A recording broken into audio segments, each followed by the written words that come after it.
আজকে আমরা এসেছি আমাদের গাজীপুরে যে বাগান বাড়ি আছে সেটাতে। হাই সবাইকে, আসো দেখি তোমার নানু কই। এখানে আসলে যত্নের অভাবে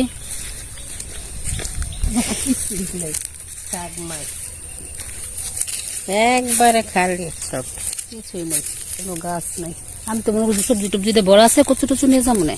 আমি একটু চিন্তা করি যে এগুলো হয়েছি 5টা, ওই সর্বনাশ, একটাও তো ভরতো না। তাহলে শাক নিমো। আম গাছগুলো সব মরা মরা মরা মরা বানাই ফেলেছে, কিছুই নেই। যে এই যে এই বাগানটা দিয়ে আনারস গাছের এই ক্ষেতটা পুরা বড় ছিল। আমার কাছে গাইস দেখেন, এগুলো আনারস গাছ। এই জানার দেখো যে আনারস দেখে, এই যে আসেন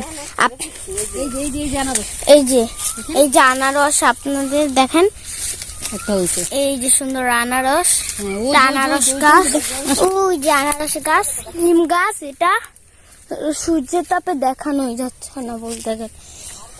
এই যে আমি আসেন, ওই যে শুনি। হ্যাঁ চলেন, আমি ও যে আনারস ছিঁড়ছে, ওই যে আনারস ছিঁড়তেছে, ওই যে দেখছেন, ওই যে আনারস। আনারস নেবে এই যে আনারস। চলেন আরো গাছের সামনে যাই।